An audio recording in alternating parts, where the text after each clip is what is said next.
اور شادی میں جب تک آپ اللہ کی رضا کا جو تو آپ طالب نہیں ہوں گے، آپ جب تک اللہ کی رضا کے لیے کام نہیں کریں گے تب تک اس میں برکت نہیں ہوگی۔ شادی تو بہت بڑی عبادت ہے، اتنی بڑی عبادت ہے، اتنی بڑی عبادت ہے کہ شادی مذہب اسلام میں بنیادی عبادت ہے۔ حضرت سیدنا آدم علی نبینا علیہ السلام کو جب اللہ تعالیٰ نے پیدا فرمایا اور حضرت حوا کو جب پیدا کیا تو حضرت آدم و حوا کا نکاح ہوا۔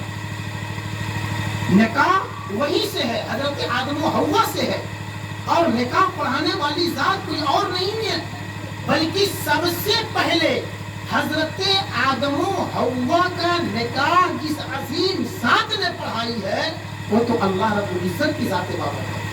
فرشتے گواہ بنے، بہت لمبی اس کی جو تو تاریخ ہے، میں واقعے کو چھیڑنا نہیں چاہتا، لیکن آپ خود بتائیں کہ جس کام کو خود اللہ نے کیا، اللہ نے نماز کا حکم دیا، نماز نہیں پڑھا، اللہ نماز پڑھتا بھی نہیں ہے اور اللہ کے لیے نماز ہے، اللہ تعالیٰ پر نماز کہاں؟ نماز تو اس کی رضا کے لیے ہے۔ ہم نماز پڑھتے ہیں اللہ کو راضی کرنے کے لیے۔ اللہ کس کے لیے نماز پڑھے گا؟ وہ تو مالکی کل ہے، وہ تو مالک حقیقی ہے، وہ تو پوری دنیا کا مالک ہے۔ اللہ نے نماز کا حکم دیا، خود نماز کو نہیں پڑھتا ہے۔ اللہ نے روزے کا حکم دیا، خود روزہ تو نہیں رکھتا ہے۔ لیکن آپ ذرا سوچیں کہ اللہ رب نکاح کو مذہب اسلام میں کس قدر اہمیت اور فضیلت حاصل ہے کہ اللہ تعالیٰ نے حضرت آدم و حوا کو جب جنت میں پیدا فرمایا۔ میں نے تاریخ پڑھی، حضرت آدم جب حضرت حوا کو ٹچ کرنے جا رہے تھے تو ہاتھ غیبی سے آواز ہے کہ آدم رک جاؤ، جب تک تمہارا نکاح نہیں ہو جائے گا یہ حوا تمہارے لیے حلال نہیں ہے۔ پھر اللہ نے فرشتوں کو حکم دیا جنت کو سجانے کے لیے، حور و حرمہ کو سجایا گیا، پوری جو تو تمام فرشتوں کو درخت طوبہ ایک درخت ہے وہاں سارے فرشتوں کو حاضر کیا گیا۔ اللہ تعالیٰ نے خود اپنا خطبہ خود ارشاد فرمایا جو اس کی شان ہے، اپنے شان کے لائق اللہ نے خود خطبہ ارشاد فرمایا۔ مہر بھی مقرر ہوا، بہت تفصیلی میں واقعہ میں نہیں سنانا چاہتا، لیکن جب حضرت سیدنا آدم علی نبینا علیہ السلام کا جب حضرت حوا رضی اللہ تعالیٰ عنہ کے ساتھ جب نکاح ہو گیا تو حضرت آدم علیہ السلام جب حضرت حوا کو جب چھونا چاہے اللہ تعالیٰ نے منع فرمایا کہ آدم جب تک تم حوا کا مہر ادا نہیں کرتے ہوئے وہ تمہارے لیے حلال نہیں ہوگی۔ تو حضرت حوا سے حضرت آدم نے پوچھا کہ میں تجھے مہر میں کیا دوں؟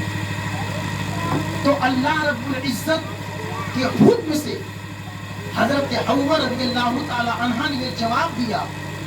حضرت آدم نے پوچھا کیا میں سونا چاندی دوں؟ حضرت حوا نے بھی انکار کیا، مجھے سونا چاندی نہیں چاہیے، اور اللہ کی طرف سے بھی مرضی یہی تھی۔ حضرت آدم نے پوچھا کیا میں ہیرے اور جوہر دوں؟ حضرت حوا نے منع کیا۔ اللہ تعالیٰ کی بارگاہ میں حضرت آدم علیہ السلام نے دعا فرمائی کہ میرے معبود یہ سونا چاندی اور ہیرے موتی لینے سے انکار کر رہی ہیں، میرے اللہ میں انہیں مہر میں کیا دوں؟ تو اللہ تعالیٰ کی طرف سے آواز آئی کہ اے آدم تم میرے محبوب کی ذات پر 10 دفعہ درود پڑھو۔ ایک بات یہ بتائیے، جب رسول پیدا نہیں ہوئے تھے تو درود پڑھنے کی بات کہاں سے آئی؟ لوگ کہتے ہیں کہ ربیع الاول کی 12 تاریخ کو رسول پیدا ہوئی، اور حضرت آدم تو ابو البشر ہیں، تمام نبیوں کے باپ ہیں، ابو البشر ہیں، پوری دنیا کے پہلے انسان کا نام حضرت آدم، اور وہاں حضرت آدم و حوا کا جو آپسی جو نکاح ہو رہا ہے وہاں مہردین کیا طے ہو رہا ہے؟ ذاتی رسالت مآب صلی اللہ علیہ وسلم پر 10 دفعہ درود۔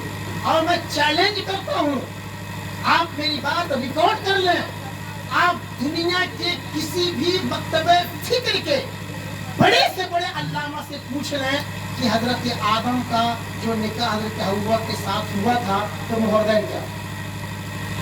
کسی بھی مکتبہ فکر کے عالم سے پوچھیں، میں نام نہیں لینا چاہتا، چاہے وہ دیوبندی ہو، وہابی ہو، چاہے وہ اہل حدیث ہو، کسی بھی مکتبہ فکر کے عالم سے پوچھیں کہ حضرت آدم کا جب نکاح حضرت حوا کے ساتھ ہوا تھا تو آخر مہر میں حضرت آدم نے کیا دیا، تو وہ یہی جواب دے گا کہ حضرت آدم کا جو مہر تھا وہ اللہ کے رسول کی ذات پر درود پاک پڑھتا تھا۔ تو رسول تو حضرت موسیٰ حضرت عیسیٰ کے بعد آئے، اور یہ لوگ کہتے ہیں کہ رسول بشر ہے، معاذ اللہ۔ اگر بشر ہے تو ظاہر سی بات ہے کہ درود اللہ نے فرمایا میرے حبیب کی ذات پہ پڑھو، اس کا مطلب یہ ہے کہ اللہ تعالیٰ نے اپنے حبیب کو حضرت آدم سے پہلے پیدا کر دیا تھا، اور اللہ کے رسول نے خود فرمایا کن تو نبی جو آدم و بین الماء والطین، میں اس وقت نبی تھا جب آدم آب و گل کی منزلیں طے کر رہے تھے۔ اسی لیے اعلیٰ حضرت نے فرمایا وہی ہے اول، وہی ہے آخر، وہی ہے ظاہر، وہی ہے باطن، اسی کے جلوے، اسی سے ملنے، اسی سے اس کی طرف لے۔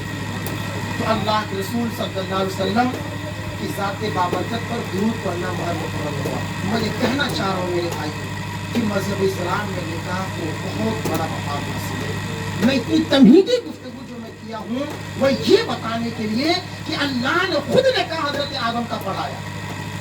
یہاں علماء ذمہ دار موجود ہیں، آپ اس سے اندازہ لگائیں۔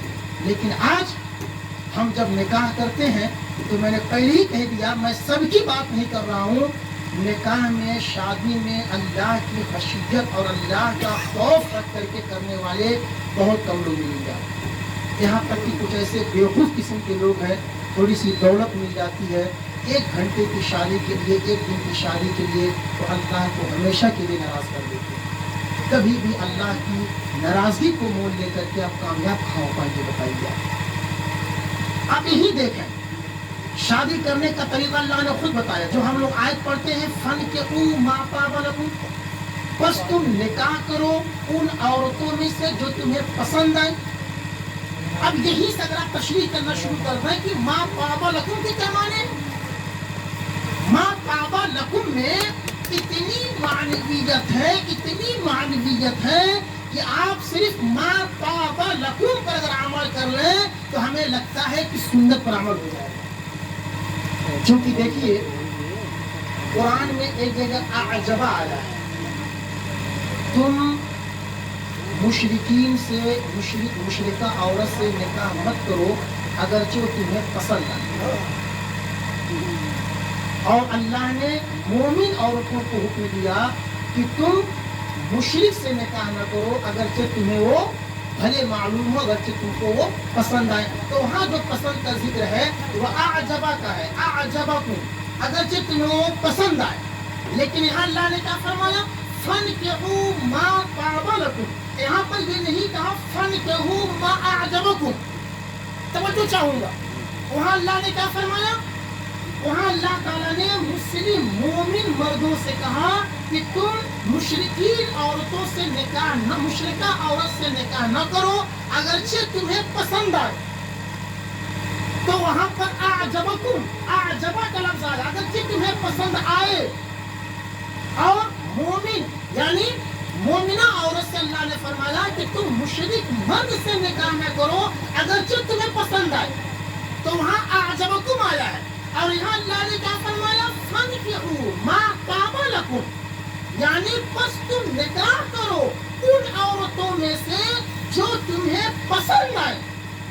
تو اگر اعجبکم وہاں کہا تو یہاں مَا طَابَ لَكُمْ کو کہا، یہاں بھی اعجبکم تو نہیں فرمایا۔ تو دیکھیے حکمت کیا ہے اس میں۔ اعجبکم سے مراد یہ ہے کہ جو تمہیں پسند آئے، اگر جو تمہیں بھلی معلوم ہو، پسند آئے۔ لیکن میرے بھائیوں، اعجبہ کے معنی ہوتا ہے صرف پسند آنا، خوبصورت دکھنا، لیکن طابہ یہ طیب سے بنا ہے۔ ایک ہے طاہر، ایک ہے طیب، دونوں میں کیا فرق بتائیے؟ دونوں میں کیا فرق؟ یہ پانی طاہر ہے، یہ پانی طیب ہے، دونوں میں فرق ہے۔ ایک ہے طاہر. طاہر اسے کہتے ہیں جس کا ظاہر پاک ہو, اور جس کا ظاہر پاک ہو اسے طاہر کہیں گے, اور جس کا ظاہر و باطن دونوں پاک ہو اسے طیب کہیں گے. اب ذرا قرآن کی بلاغت دیکھیں. اللہ نے قرآن میں فرمایا ما طاب لکم, جو تمہیں پسند آئے, یعنی طاب لکم, یہ طاب طیب سے بنا ہے. یعنی اللہ رب العزت ارشاد فرماتا ہے کہ اے میرے بندو, تم ان عورتوں سے نکاح کرو جس کا ظاہر بھی پاک ہو, جس کا باطن بھی پاک ہو. ما طاب لکم, جس کا ظاہر بھی پاک ہو اور جس کا باطن بھی پاک ہو. اب آپ اسی پر عمل کر لیجیے. اللہ کے رسول نے فرمایا رشتے کے وقت میں تم 4 چیزیں دیکھ لیا کرو. سب سے آخر میں میرے آقا نے حسب و نسب حسن و جمال کے بعد فرمایا کہ دینداری دیکھو, اور میرے آقا نے فرمایا فَاظْفَرْ بِذَاتِ الدِّین, اور دینداری کو ترجیح دو. دینداری کو ترجیح دینا ہے, لیکن انصاف سے سینے پر ہاتھ رکھ کر کے بتائیے. میں خطاب مسلمانوں سے کر رہا ہوں. مجھے یقین ہے کہ میرے سامنے جو لوگ بیٹھے ہیں یہ کلمہ پڑھنے والے لوگ ہیں. ہم اللہ رسول کی باتیں انہی سے کر پائیں گے جن کے دل میں ایمان ہے, جن کے دل میں اللہ رب العزت نے نور ہدایت عطا فرمایا ہے, جن کے دل میں ایمان کی حلاوت ہے. ہم بات انہی سے کریں گے. انصاف سے بتائیے. اللہ نے فرمایا جس عورت کا ظاہر و باطن دونوں پاک ہو اس سے نکاح کرو. کیا ہم لوگ نکاح میں باطنی پاکیزگی کا خیال رکھتے ہیں؟ ہم لوگ لڑکی کو دیکھنے جاتے ہیں تو یہ ضرور پوچھتے ہیں کہ آپ کی کوالیفیکیشن کیا ہے, آپ کی تعلیم کیا ہے. اگر MBBS ہے, اگر ادھیکاری ہے, IAS IPS یا اور بھی کچھ پڑھی لکھی ہے, تب تو رشتہ پکا ہے. انصاف سے بتائیے. معاشرے میں کافی دکھی ہوں. آج ہمیں افسوس ہے کہ ہمارا معاشرہ مغربی کلچر کو اپناتے جا رہا ہے.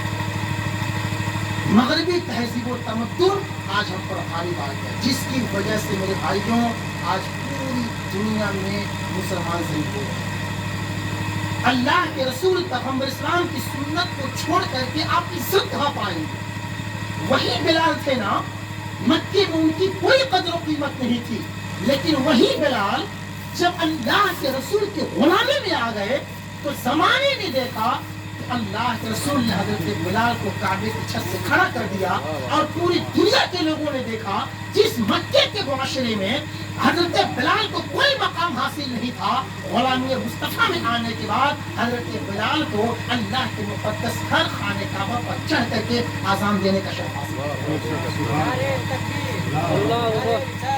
اب دیکھ لیں, ایک گھٹا پرانا لباس پہننے والا, ٹوٹی ہوئی چپل پہننے والا اگر ولایت کے مقام پر فائز ہوتا ہے تو اس کا ہاتھ چومنے کے لیے پوری دنیا بے چین رہتی ہے. ایک ولی کامل سے ملنے کے لیے ایک ولی کا جنازہ جائے, ایک کسی پیر اور کسی بزرگ کا جنازہ جائے, آپ نے اپنی ماتھے کی آنکھوں سے دیکھا ہوگا وہ پیر, وہ فقیر, وہ اللہ کا ولی جھوپڑی میں رہتا تھا, نان شبینہ بھی میسر نہیں تھا, اپنی چھولیوں سے سوکھی روٹیاں نکال کر کے کھاتا تھا.